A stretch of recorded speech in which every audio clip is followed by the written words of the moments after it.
Ya sebenarnya kalau masa kecil gue sih emang kakek gue tuh guru musik gitu. Oh, oke. Kakek gue tuh kayak guru gitar gitu dulu. Kalau dulu gue masuk SMA negeri sih, gue sekarang udah bandel-bandel nggak jelas, Iya, nggak benar. tahu, nggak punya kerjaan gitu. Jadi lu gara-gara itu didaftarin di SMM. Gue pikir SMM itu emang keinginan lu sendiri, enggak ya? Enggak lah, gila, gue pengen main basket, gue dulu udah main musik, gue cuma pengen main gitar aja udah, gue nggak pengen baca partitur, ngeliat partitur kayak aduh sih nggak penting lah gitu. Iya. Anehnya lagi masuk SMA mayornya trompet tuh lah. Nah, itu iya. lah. Nah, itu pas gue lihat, wah ini kampret keren banget main trompet. trompet. Ini kayak instrumen keren banget ya gitu. Daripada gue ngebebanin ke tunasionya juga, gue izin mulu kan gak enak gitu. Bijaknya lo harus ambil keputusan, cabut Memilih, atau apa gitu. Ya kayak gue sekarang, gue pikir-pikir mendingan gue balik ke tunasio. Kejam anjir, gila. Kejamnya gimana tuh? Bayarannya kecil banget. Ya gue pengen masuk dari mix lah. Coba. Nol gue elektronik musik sama sekali. Iya, dan nol masuk ya. remix lu bayangin Gila gitu. sih lu. Apa ini EDM ya kan? Kayak gimana bikinnya, gue bingung. Halo teman-teman, selamat datang di Serundeng, seru-seruan bareng Laudeng. So, gimana teman-teman? Udah nonton video-video sebelumnya? Semoga itu bisa bermanfaat buat kalian dan juga memberikan inspirasi baru buat kalian ya teman-teman. Dan semoga teman-teman narasumber gua yang juga mostly adalah musisi dan juga pelaku industri musik bisa memberikan gambaran-gambaran baru buat teman-teman semuanya. Oke teman-teman, sebelum lanjut ke video berikutnya, jangan lupa untuk subscribe, komen, like, dan juga share buat yang lain sehingga kita bisa saling berbagi, saling memberikan manfaat, dan saling memberikan inspirasi buat teman-teman. Oke, so enjoy this video. Jangan kamu bosan, ayolah semangat, yuk Serundeng, seru-seruan bareng Laudeng. Halo teman-teman, selamat datang di Serundeng, seru-seruan bareng Laudeng. So, gimana teman-teman kabarnya? Semoga sehat-sehat selalu. Dan di episode kali ini spesial banget karena gue diizinkan untuk datang di sebuah studio yang cukup trendy dan juga lagi hype banget nih di 2020-2021 nih. Karena banyak banget di YouTube nih, set ini nih, gue sering lihat nih di Instagram, di YouTube gitu. Nah, dan di episode kali ini gue udah berkesempatan ngobrol-ngobrol bareng seorang produser muda, seorang DJ, seorang keyboard, seorang trompeter. Gue mundur tuh, fasenya mundur. Dan mungkin teman-teman akan tahu dan kita akan ngobrol-ngobrol apa aja yang sudah dikerjakan dan apa yang akan dikerjakan nanti. Oke, so di episode kali ini gue sudah kedatangan Kenny Gabriel. Akhirnya gue denger langsung openingnya. Terus bareng Laudeng. Otentik tuh opening tuh. Otentik ya. Jinglenya dong. Asik ya. Ken, Oi. gila nih, udah lama banget kita juga gak ketemu. Parah. Setahun lebih ya. Setahun lebih ya. Belum corona ya. Sebelum corona, bener. Nah, Kenny ini adalah seorang produser, tadi gue bilang, gue sebutin fasenya mundur ya. Iya. Produser, DJ, keyboardist, trompet. Gitu. Nah, jadi gue biasa yang gue tanyakan ke teman-teman musisi gue itu pertama kali biasanya, masa kecil lu atau gimana sih lu bisa bertemu dengan musik gitu loh. Masa kecil gue ketemu dengan musik gimana?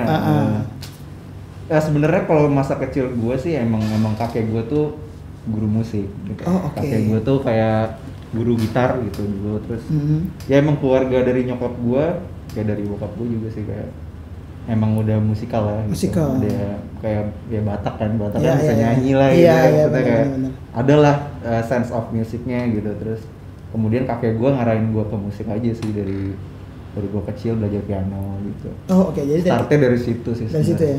Berarti lu belajar piano umur masih ingat ya lo? SD kelas berapa ya? SD kelas 2, kelas 3 kali ya. Oh, les klasik atau ya, iya. Les klasik. Oh gitu. Kebetulan adanya kakek gue itu guru piano klasik juga gitu. Oh, oke, jadi punya sekolah musik. Udah gue suruh kesana tiap Sabtu gitu. Oh gitu, jadi dipaksa sih. Awalnya pasti terpaksa ya. ya? Anak kecil ya kan, Iya. nggak pengen lah main piano, ngapain sih gitu. Paksa gue. Terpaksa. Nah, itu lu berapa lama belajar klasik itu? Klasik dulu 3 tahun, 4 tahun kali ya. Tapi sambil belajar klasik, gue dulu suka ngulik gitar elektrik karena gue dulu dikasih gitar Gibson SG dulu. Sadis juga ya, anak kecil main Gibson. Iya, gue dulu tuh suka beli DVD atau VCD dulu ya. Iya. Konser-konser musik gitu dulu, kayak ada Mr. Big, terus ada iya. G3 gitu. Iya. terus ada ya Stify gitu-gitu. Jadi gue suka ngulik gitar juga. Ngulik gitar ya? Gitu. Oh gitu. Ngeband lah, ngeband. Ngeband, ya benar. Lebih laki ya kayaknya. Lebih laki kalau gitar ya. Anak SD juga dengerin rock aneh juga Iya kan, sih, temen-temennya belum ada yang ngerti gitu. Iya benar, tuh dengan Mr. Big, dengerin G3 itu. Iya. Gokil juga sih. Gue inget banget dulu saking gue suka Stify, gue minta beliin gitar Ibanez yang ini yang ada gagangnya ya, yang Jepang dulu gue. Jepang ya benar-benar. Oh gitu. Nah, terus sambil seiring berjalannya waktu gitu, akhirnya membuat ketertarikan lu lebih lagi ke musik itu pas kapan momennya tuh? Ya itu kan gue lumayan lama tuh ya belajar musik kayak SD, SMP gitu ya. Terus SMP gue sempet suka basket kan. Yeah. Sampai sekarang sih gue masih suka basket. Cuma ya biasalah pas ketemu temen-temen galau lah gitu, kayak pengen masuk SMA 3 basket kan. Terus dulu gue juga ada jalur dari basket juga karena gue ikut turnamen gitu-gitu. Oh, oke. Nah terus akhirnya opung gue nggak ngasih, jadi kayak nggak ada ngapain lah basket. masuk SMA negeri gitu ya kan. Okay. Didaftarin lah gue di SMM Percik. Oke. Itu gue secara paksa aja didaftarin ya, kayak udah ikut opung yuk ke sana gitu. Udah disuruh tes gue sama gurunya langsung. Udah Pak mau tes masuk gitu. Terus main gitar, gue main pakai gitar klasik gitu kan. Tapi maininnya Mr. Big gitu. Serius tuh? Anjay. Jadi kayak udahlah nothing tulus aja, masuk enggak gitu. Udah semenjak SMM sampai sekarang udah di full musik gua. Oh, oke. Anjir, lumayan ini juga, maksudnya lu benar-benar kayak udah diarahin banget ya. Iya, ya gua dulu kan sempat menyangkal kan kayak aduh ngapain sih musik gitu. Cuma kayaknya emang opung gua visioner aja lah. Iya. Kayak orang tua punya plannya sendiri lah gitu ya.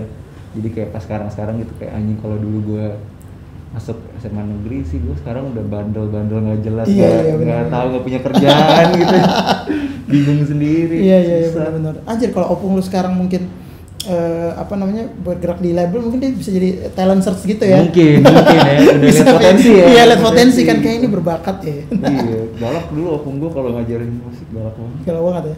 Oh, jadi lu gara-gara itu didaftarin di SMM. Gua pikir SMM itu emang keinginan lo sendiri, enggak ya? Enggak lah, gila, gue pengen main basket, gue dulu udah main musik, gue cuma pengen main gitar aja udah, gue nggak pengen baca partitur, ngeliat partitur kayak aduh sih nggak penting lah gitu.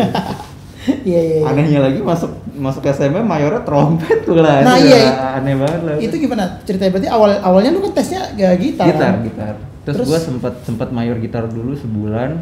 Oke. Terus setelah udah adaptasi ketemu temen-temen, mulai mikir sih kayak kalau misalnya gue gitar atau piano kayak sama les dia mahal gitu. Oke. Gampang lah lu cari guru gitar, radius berapa meter pasti ada aja kan, gitu. Ya. Cuma kalau trompet kan lumayan jarang gitu. Gue mikirnya nggak mau rugi aja sih kayak. Udah toh saudara gue punya trompet nggak dipakai, ya emang udah tua sih tapi masih bisa dipakai lah. Ya udah dikasih aja, ini pakai aja buat sekolah gitu. Udah belajar trompet. Oh, gara-gara itu ya? Gara-gara itu. Dan pas lu pindah ke trompet tuh, opung lu atau banyak lu ada ini nggak, komplain nggak? Enggak ada sih. Yang penting kalau musik aja. Oh gitu sih gampang itu ya. Soalnya kan kemarin di episode sebelumnya juga ada Jordi kan, Jordi juga cerita dia sama kayak lu. Gua di SMM. Senior ya? Nah, yang bikin gua mau main trompet dia juga tuh. Oh dia juga, berarti dia turun temurun tuh, dia juga gitu kan, masuk pertama tuh dia piano. Terus karena disuruh bokapnya kalau nggak salah, terus habis itu dari kakak kelasnya juga kayak dulu trompet tuh lagi jarang gitu. Ternyata dia nurunin ke lu ya. Enggak, gue tuh pertama gini ceritanya, ini sebenarnya nggak banyak yang tahu ya, karena internal SMM. Dulu setiap hari Jumat itu setiap kelas dapat kesempatan buat tampil di kayak acara paginya sekolah gitu. Jadi misalnya kedapetannya kelas lo nih, kelas 3 SMM. Minggu depan kelas 2 ya gitu. Waktu itu pas kelasnya Jordi tuh tampil sama pemain piano ada namanya Henry ya, bawain Roy Hargrove. Itu pas gue lihat, wah ini kampret keren banget main trompet ini, kayak instrumen keren banget ya gitu.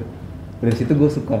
Dari situ. Terus Jordi udah jago juga waktu itu mainnya, jadi kayak wah ini seru juga nih trompet gitu. Kayaknya seru daripada gue main gitar atau piano.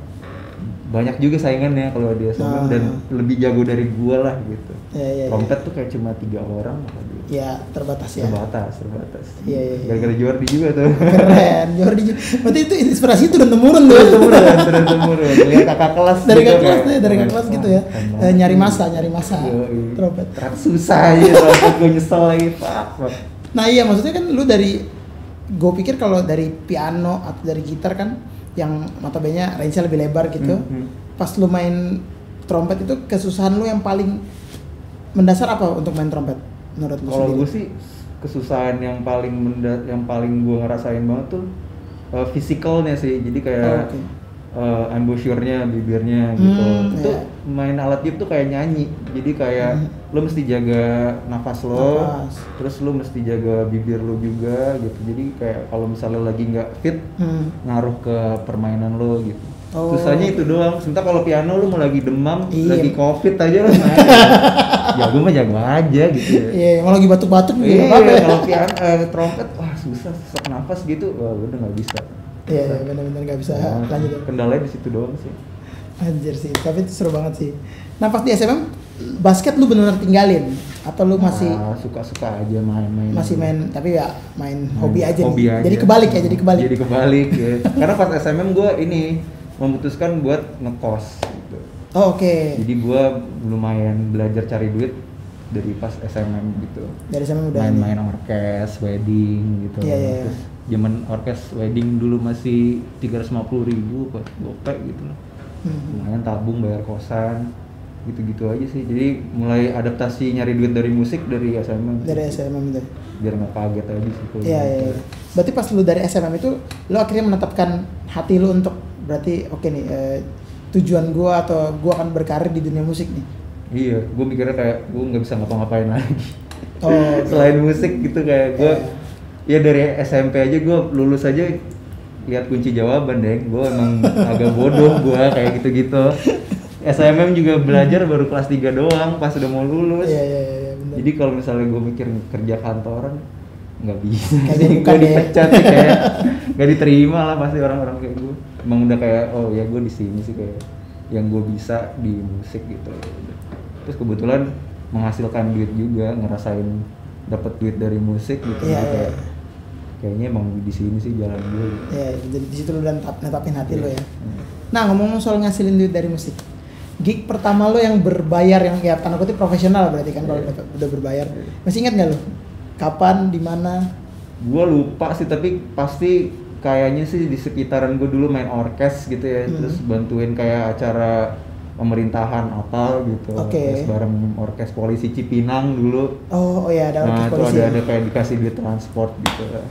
Gue dulu pernah main, ya sering main di inilah kayak buat acara bukan 17-an ya, apa sih yang di Lubang Buaya tuh acara gitu main gitu-gitu. Karena dulu dari Cipinang yang polisi suka kerja sama Percik kan.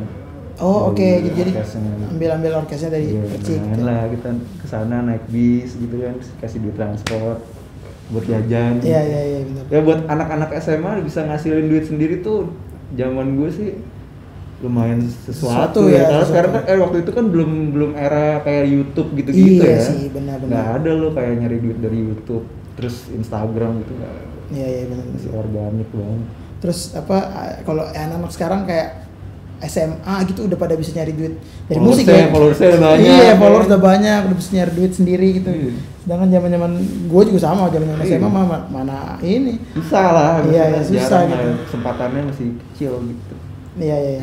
Nah, setelah lulus SMA, berarti kan tadi kan udah menetapkan hati lo as a full timer musician gitu. Seniman ya.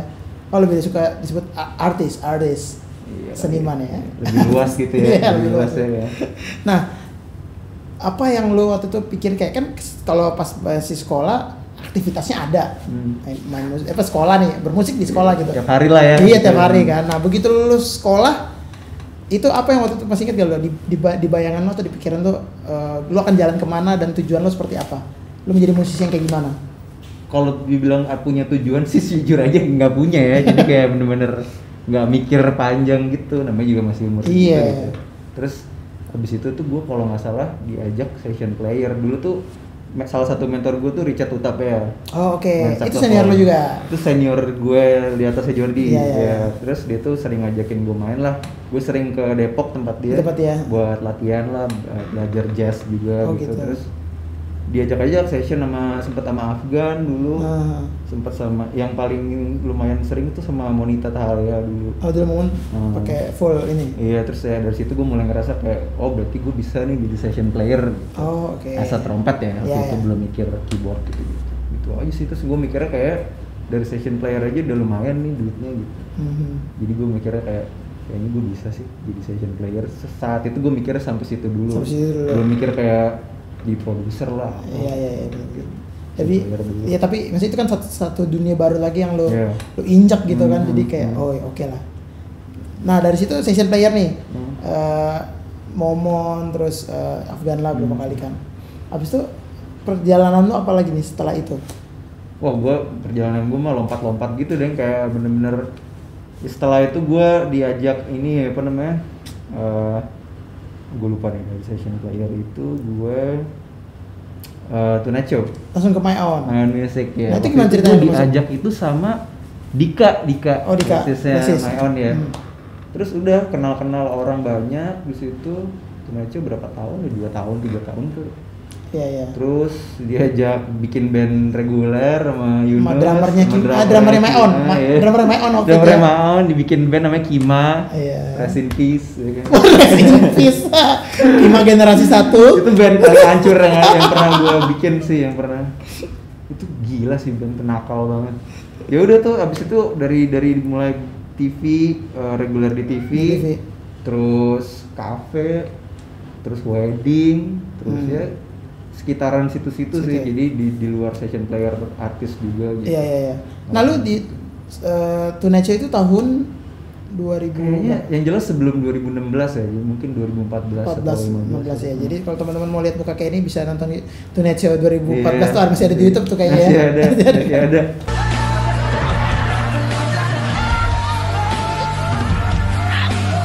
Kacrut tuh. Masih cungkring ya? Masih cungkring kan.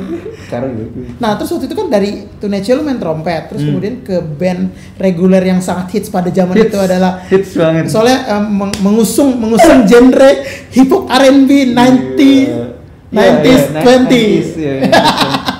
Itu kita bukan cuma bawain hip hop ya, tapi attitude hidupnya juga hip hop. Hip hop banget, kerusuhan internal maupun eksternal. Itu belat. Nah itu lu kan jadi pemain keyboard di situ.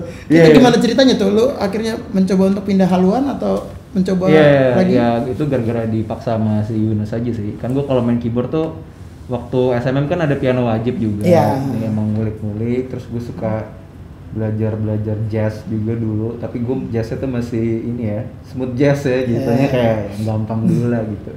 Suka ngulik-ngulik.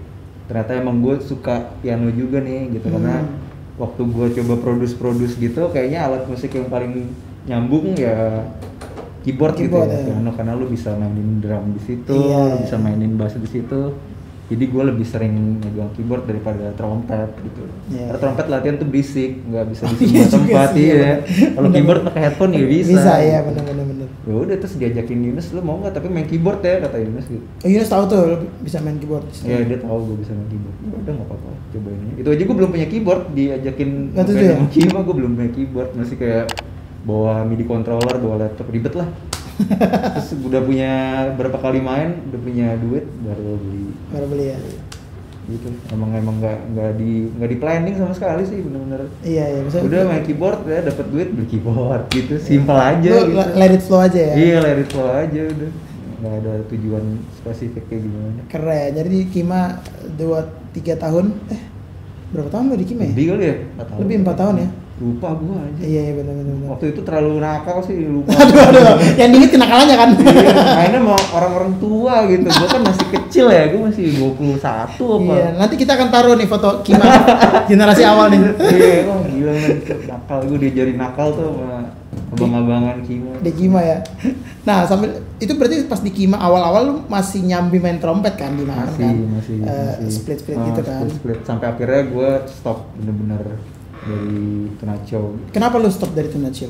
Wah sih, Kan udah berat ya. kan jadwalnya lumayan gitu, syuting gitu. Ya, nongol di TV. Iya, ya benar sih, itu nggak salah. Ya gue bisa beli mobil aja gara-gara itu Nacho Iya, gitu. kan? Umur segitu bisa beli mobil kan barangnya. Sebenarnya simpel aja, gue waktu itu ngerasa ini nggak ada salah siapa-siapa gitu ya. Maksudnya emang gue habis waktu di Tunacho tuh lumayan banyak gitu, dari pagi sampai kayak malam jam 10, terus energi gue udah habis. Ketika gue punya hari libur, gue istirahat gitu. Ya. Sementara gue ngerasa harusnya gue di umur segitu gue belum ngelakuin rutinitas kayak gitu. Iya. Gue perlu belajar, gue perlu bener-bener ngulik lah gitu. Gue harus ngelihat gimana sih dunia musik di Jakarta ini gimana gitu. Sementara gue mikirnya kalau gue ikut Tunacho, waktu gue banyak habis, sementara gue kerja banyakan nunggunya. Lo tau lah syuting di Indonesia gimana. Nunggunya bisa seharian, syutingnya paling gue niup trompet kalau di total menit paling cuma 10 menit dalam satu hari ya kan. Cuma kalau misalnya dibilang secara finansial uang bagus gitu, tapi pada saat itu gue ngambil keputusan gue masih bisa cari duit nanti lagi gitu. Karena tapi kesempatan gue belajar di umur gue segitu nggak bisa gue ulang gitu. Jadi gue memilih untuk daripada gue ngebebanin ke Tunacho-nya juga, gue izin dulu kan nggak enak gitu. Bijaknya lo harus ambil keputusan cabut atau apa gitu. Jadi akhirnya lo memilih itu. Gue memilih untuk lepas dari Tunacho itu. Pengen banyak waktu buat explore aja. Explore ya, benar. Gila, bagus banget. Ini semoga bisa menjadi masukan buat teman-teman nih. Gue suka jawaban lo yang tadi. Benar. Karena waktu nggak bisa diulang. Sedangkan benar-benar ada momen-momen apa waktu-waktu yang benar-benar efektif dan produktif untuk belajar. Iya. Gue benar-benar takutnya gue nyesal doang sih. Kayak benar-benar kayak ini harusnya kehidupan orang udah punya keluarga nih kayak gini ya kan.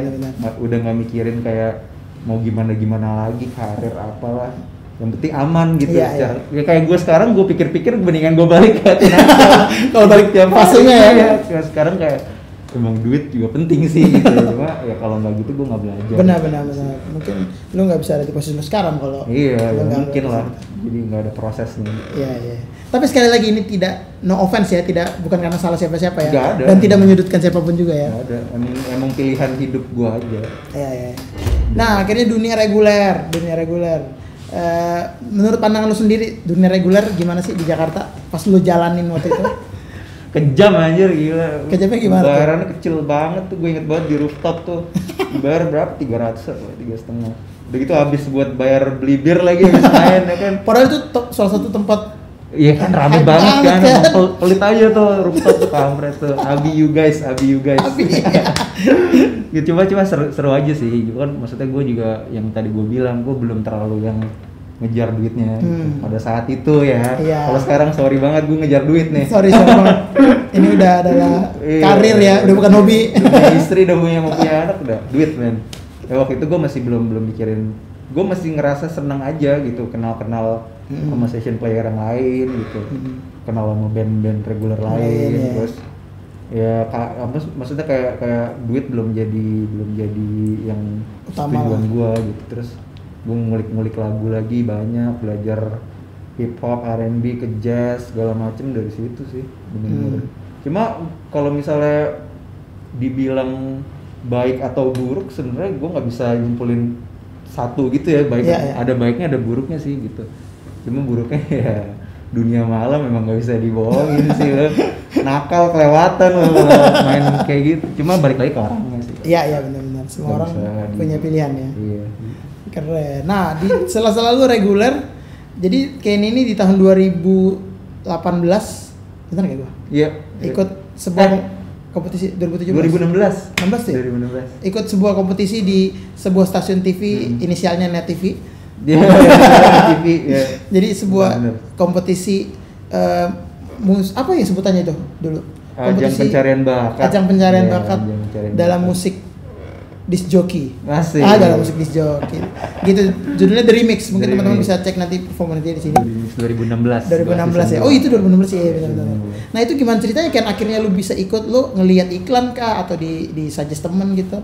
Itu sebenarnya karena dulu gue sempat di Tonight Show kan, kenal sama tim kreatifnya gitu. Baik. Ya kan lo kan kalau waktu sempat di TV juga lah, kenal banyak lah. Kenal banyak benar. Terus gue dulu sering bikin remix di SoundCloud. Oh oke. Buat gue sendiri aja iseng gitu. Tapi gue suka posting di Instagram, remix gitu. Terus ternyata ada salah satu tim kreatifnya yang tahu gue suka bikin kayak gitu, ditawarin lah ikut The Remix gitu. Terus kemudian diminta kayak lu bikin dong beberapa track gitu buat audisi gitu. Audisi si Mas Wingky Wiryawan, Evan Virgan sama Mahesa gitu. Udah singkat cerita masuk gue disetujuin untuk jadi peserta. Terus mau nggak lo jadi peserta? Udah langsung ditawarin kontrak di awal gitu. Kita syuting seasonnya tuh bulan ini sampai bulan ini gitu. Ya udah boleh lah gitu. Udah dari situ gue stop reguler deh. Iya gara-gara itu lo stop reguler ya. Karena emang waktunya atau karantina enggak? Enggak karantina, cuma sistemnya tuh mereka bener-bener full banget, kayak seminggu tuh workshop terus rehearse syuting gitu. Udah kayak gitu terus. Gitu. Dan misalnya itu jadi konten kan, jadi lu harus ready terus ya. Iya gitu. Terus udah akhirnya gue bilang ke anak-anak udahlah gue cabut. Terakhir juga gue udah ngerasa anjir reguler udah gini-gini juga nih, kayak gue ngapain lagi ya. Pas banget, jadi emang jalannya tuh kayak udah kesini nih gitu. Gue terakhir reguler udah lagunya itu terus kan. Iya, lagunya itu mulu. Udah terjebak di antara kita mau reguler apa bikin karya ya kan. Aduh. Sementara gue mikirnya bikin karya lagi. Teman-teman gue mikirnya duit lagi. Duit gitu kan udah kayak ya nggak salah, emang kan tiap orang beda-beda. Kayak gue memutuskan buat gue pengen masuk The Remix lah. Coba. Nol gue elektronik musik sama sekali. Masuk The Remix lo bayangin gila gitu. Lo. Apa ini EDM ya kan? Kayak gimana bikinnya gue bingung. Ya udah masuk aja lah, cuek aja lah udah. Nah terus itu kan kayak diduetin sama penyanyi atau artis yang emang sudah duluan gitu ya. Itu prosesnya gimana sampai lu bisa dapat sama Teh Dewi? Iya, sama Teh Dewi gue sebenarnya itu kayaknya emang udah dipasangin dari mereka gitu sih. Oh emang gitu, lu tinggal terima? Jadi kayak emang udah ada undiannya gitu kali ya, gue juga nggak ngerti. Terus tiba-tiba bareng sama Teh Dewi deh. Gue ketemu Teh Dewi awal aja, Teh Dewi udah ngomong gitu, kayak ini pokoknya terserah lu mau bikin gimana, gue nyanyinya begini ya, nggak bisa diubah gitu. Ya oke siap. Pesannya gitu ya? Iya udah, akhirnya dari situ ternyata kenal sama Teh Dewi, emang orangnya baik banget aja sih. Seru sih akhirnya di situ. Udah ikut remix itu bareng sama Teh Dewi Gita. Iya, Random banget umur ya. Aja umur ya benar, umur beda, terus segmen musiknya juga beda gitu. Emang campur aduk aja sih. Iya benar. Tapi di situ gue jadi belajar lagi aja, ketemu orang lain lagi gitu, belajar elektronik musik. Teh Dewinya juga nggak tahu elektronik musik juga ya kan. Sama-sama kita bener-bener belajar dari nol gitu sih. Gitu. Nah terus waktu itu di The Remix tuh ada ini nggak sih, ada mentor gitu nggak sih yang ada. Jadi ada 3 mentornya, Wingky Wiryawan, Evan Virgan sama Mahesa. Itu. Terus ya itu gue di tiap minggu konsultasinya sama mereka gitu bikin. Itu bener-bener parah sih syutingnya kalau mau tahu. Jadi kayak itu kan acara Sabtu Minggu ya. Iya. Lu punya waktu seminggu untuk bikin 2 lagu. Iya. Selasa lu harus kumpulin materi untuk dibahas sama mentor. Oke. Rabu juga lagu keduanya, terus Jumat itu rehearse. Oh oke. Sabtu Minggu perform, Seninnya gitu lagi. Ya. Gila sih itu, nonstop tuh ya sampai beres. Dan lo sampai ujung kan?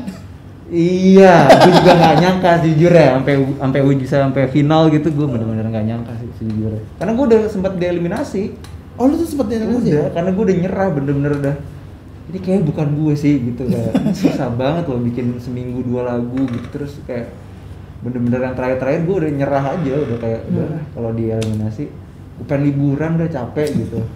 Minggu depannya ada babak yang comeback gitu, istilahnya wildcard gitu lah. Itu gue bikin udah asal-asalan aja, kayak udah having fun aja lah bikin. Udah giniin aja nih, gitu. Masuk lagi ya. Masuk lagi terus sampai final. Kayak setelah gue masuk lagi bawaannya udah beda gitu, kayak gue emang udah nggak ngejar pengen apa-apa, udah. Udah having fun aja. Gue juga sama Teh Dewi udah kayak, Teh udah kita nih seneng-seneng aja Teh gitu. Kalau kita nggak juara mah nggak apa-apa lah, udah gitu. Udah nyampe sini deh seneng-seneng aja bikin. Udah ternyata juara aja. Iya. Gue nggak nyangka kalau nonton video gue pas juara, muka gue bingung men, semua. Lo bingung ya? Ini gue juara gitu kayak. mesti gimana gue sebagai juara yang nggak bisa nge-DJ waktu itu. tapi gue sempet nonton lah beberapa waktu itu kan, maksudnya menurut gue kayak lu kan di situ ya memang mungkin lu bilang lu bukan DJ gitu basicnya, cuma di situ lu menunjukkan diri lu sangat musikal menurut gue. Ya gue cuma mencoba jadi gue aja. Jadi lu ya, gue kayak gue bisa main alat musik, ya itu aja yang gue tonjolin. Iya, tonjolin itu. Mungkin salah satu kelebihan gue itu masuk di pemirsa Indonesia ini gitu kan, mungkin fresh gitu. Gue nggak tahu sih, cuma gue bener-bener nyoba jadi gue aja udah main musik. Jadi nggak cuma DJ yang gini-gini doang, tiba-tiba lu bisa main gitar. Oh nggak, intronya tuh lu kadang gitar dulu, padahal kalau main keyboard di bawah. Kalau boleh jujur sebenarnya lebih susah belajar EDM daripada main gitu ya. Sound design tuh susah banget. Susah banget ya. Tapi memang maksudnya emang akhirnya lu diizinkan di fase itu untuk belajar banyak banget sambil bisa dibilang sambil ikut kompetisi sambil belajar gue itu. Iya. Karena gue dari nol dibanding peserta lain yang emang DJ gitu ya. Udah di komunitas electronic music dari tahun berapa gitu. Udah matang banget lah secara sound gitu. Iya. Kalau dibanding sama gue jauh lah, gue nol kan pengetahuannya ya. Cuma modal nekat aja. Modal nekat, tapi akhirnya lu dikenal sebagai Kenny The Remix kan? Anjir. Juara Kenny The Remix. Sempat disematkan titel itu ke lu kan, Kenny The Remix. Gila, berat tuh. Tapi maksud gua itu membentuk lu sampai sekarang nggak sih? Maksudnya karakter musik orang kalau maksudnya kayaknya kayak gini ke Kenny deh gitu nggak sih? Iya mungkin sedikit sih, banyak. Mungkin bisa gitu sih. Cuma kalau dari gue nggak pernah kayak spesifik. Gue kayak gini gitu. Kayaknya gue bikin aja. Cuma orang bisa nyimpulin sendiri. Oh ini kayak ini nih gitu. Iya. Nah mungkin ini yang menarik juga. Biasanya kan orang berpikir kayak hype-nya itu pasti pas kompetisi. Yeah. Nah after kompetisi tuh lu gimana? After kompetisi mah kayak orang biasa lagi. Udah balik lagi. Apalagi kayak gua gitu ibaratnya kompetisinya bukan kayak idol gitu-gitu. Iya, Gue produser, gue butuh penyanyi buat bikin karya. Gue nggak bisa nyanyi sendiri gitu. Jadi ya setelah itu gue mulai fokus jadi produser di belakang layar juga gitu. Setelah dari situ. Nah dari situ gue sampai sekarang nih, gue sekarang jadi produser buat ngerjainnya beberapa artis-artis Indonesia lah gitu. Itu salah satu jadi main job gue sekarang.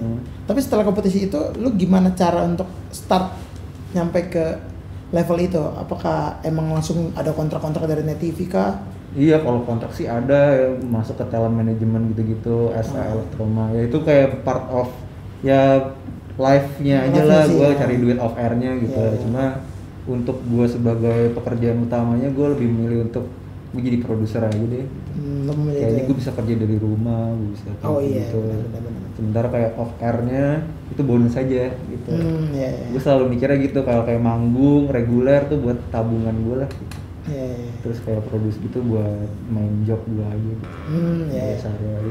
Keren. Nah gitu. Itu teman-teman tuh buat yang kan ada orang yang sometimes tuh dia bisa menentukan gue mau kemana gitu, udah nentuin long termnya gitu loh. Tapi ada juga orang-orang kayak lu, kayak gue juga gitu, kayak ya kita ya udah nih jalan aja di depan, sikat-sikat aja di depan gitu. Karena basicnya emang gue nggak suka mikir juga sih, jadi kayak bener-bener ya udahlah go with the flow aja. Apa yang ada di depan dikerjain dulu gitu. Gue percaya kayak yang lo kerjain, kalau lo bener-bener ngerjainnya serius, hasilnya juga pasti bakalan serius juga gitu. Jadi nggak main-main gitu. Iya benar, pasti akan ada buahnya lah. Iya. Sedap. Nah produser, lu artis pertama yang lu produce? Nah, oke, bentar. Gitu, terus lu masuk ke produce, menurut lu apa yang membedakan antara per segmennya itu? Antara produce, antara main, session? Ya kalau yang bedain pasti yang jelas kayak sistem kerjanya udah beda gitu. Kalau lu session player, lu lebih banyak keluar kota ya kan, ngerasain lah tiap weekend dulu zaman masih belum covid ya, keluar kota gitu. Terus nah menurut lu sendiri gimana caranya atau mungkin kiat-kiatnya lah untuk menjadi produser yang oke gitu, yang kompeten gitu atau yang baik lah? Sebenarnya produser yang baik dan oke itu relatif ya, cuma kalau menurut gua tipsnya cuma ini aja, lu harus punya karakter yang kuat aja gitu. Maksudnya lu layak gak dibayar mahal gitu ya kan? Kalau layak ya berarti lu ada di tempat yang salah aja, nggak menghargai lu gitu. Ya lu tinggal pergi aja, nggak perlu ada masalah kan? Kayak gue nggak cocok nih di sini. Gitu, kan? emang agak jijik sih ngomongnya, klise banget lah, cuma emang gak nyari duit awalnya, sumpah demi Allah gue beneran gak nyari duit dulu awalnya. Jadi gue terima aja dibayar 150.000 lah, apa 300.000, udah terima aja gitu.